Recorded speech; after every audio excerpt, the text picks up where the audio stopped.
And now we have Bill Lang from Small Business Australia.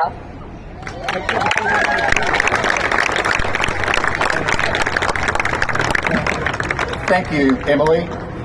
David Davis, David Limbrick, thanks both of you for all the work you've been doing through this awful time for all Victorians.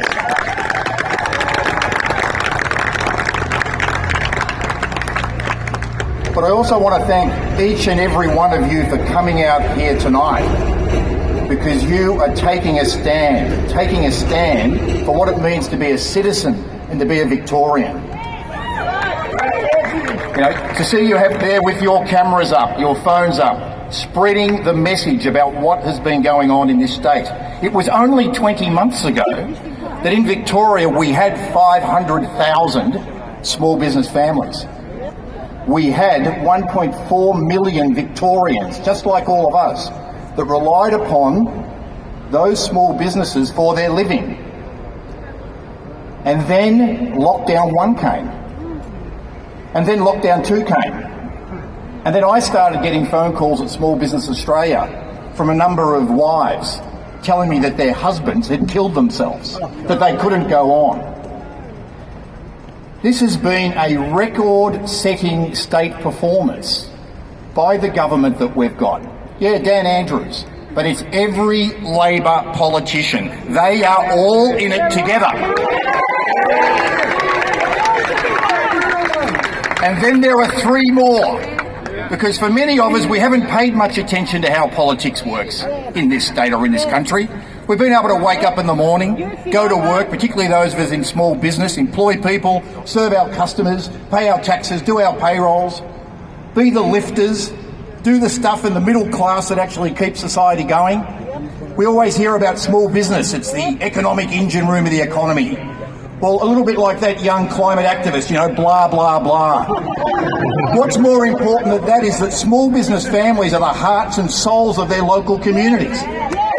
You think about it. When you were at school and you got work experience, who was it with? It wasn't working in here or working inside a big company, was it? It was with a small business family. Who's sponsoring the local footy club, the local netball club? Who's providing the prizes down there for the school trivia night and the school raffle?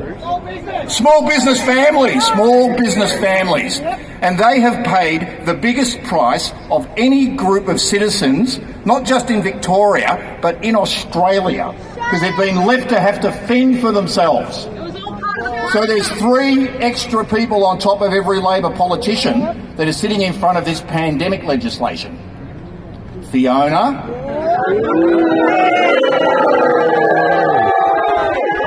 Andy, and Samantha. FAS. There's a few other letters that come after it for those of you that are students of political systems. Fiona, Andy, and Samantha.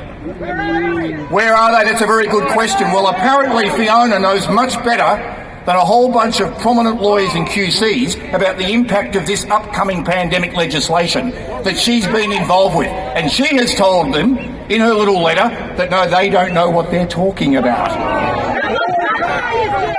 Now, one of the things I keep asking is, why do we need more power? Why do they need more power given their success over the last 20 months? You know, they've destroyed approximately 100,000 Victorian small businesses.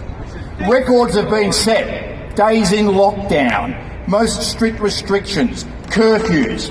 Go down to the Mornington Peninsula. Apparently it's part of Melbourne down there, but not over on the Bellarine Peninsula. There's a bunch of Labor Party seats. No, not part of metropolitan Melbourne. Lowest percentage of small businesses receiving any financial compensation of any state in Victoria. Lowest amount of compensation for those small number that were able to get anything from the government. Highest fines. I was in Rye, down on the Mornington Peninsula. No, I wasn't enjoying the sunset and having the sunset police come in, but there's a new set now. There's a new set of stormtroopers. They're the COVID safety inspectors. Three small businesses in 2 blocks on the Nepean Highway hit with $10,000 fines each. And what for? because they never had a printed copy of their COVID-safe plan displayed inside the front door. Now, you would think that the civilised thing to do would be to say, listen, this is a requirement, you haven't done it, let us help you do it. I don't know if any of you have been to a government website and tried to interpret it, tried to get whatever it is that's required put in place. And then, of course, another record has been set. We've got the highest paid government MPs in the country, the highest paid senior public servants in the country, the biggest pay rises over the last 12 months, extra working from home allowances. Go and talk to the small businesses of the City of Melbourne. We're all in it together. No one's paid a bigger price than small business families, particularly with young school-aged children. But where are all the voices speaking in favour of this legislation that every Labor Party member's voting for and the three are voting for? I don't read anything about it in The Age, but they're not sort of up there standing up for it. Where's the Civil Liberties Union saying this is magnificent? Right? Where's the ABC talking about it on what a fantastic positive move it is?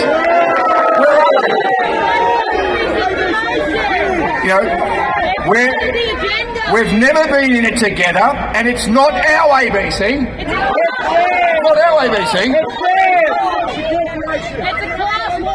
Let's think about these three people, Fiona, Andy and Samantha.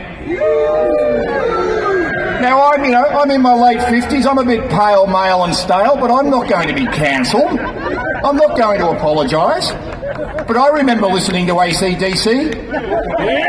Dirty deeds done dirt cheap.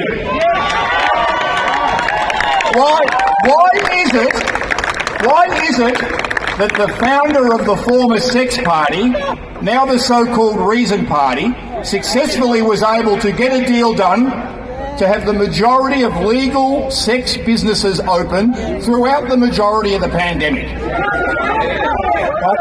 We even had the Minister for Health giving his advice in a press conference on how to interact in a COVID-safe way with our legal sex worker. But we were unable to go and see our very sick elderly parents or hold the hands of members of our family who have been dying. Let me tell you a bit about Fiona and Andy and this very dodgy system we have for the way people get elected in the upper house. Andy got 2.5% of people voting for him. Andy, 2.5%. Animal Justice Party. Some call them the cat patters, the Animal Justice Party. I've got a cat, I love cats. 2.5%. Now you would think that Fiona would have much more than 2.5%, but no, 1.4% of Victorians put down that party first. Now I'm not going to talk about Samantha because she's a Green and it's enough said. We know it basically means throwing in a bit of yellow with red, and it's sort of a bit out there on the fringe of the Labor Party. Right? We're not going to talk about her, right?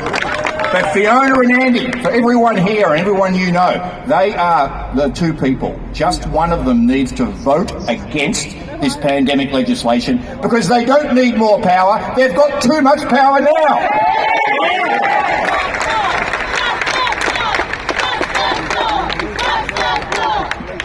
I encourage you all to go over to the site votethemout.com.au.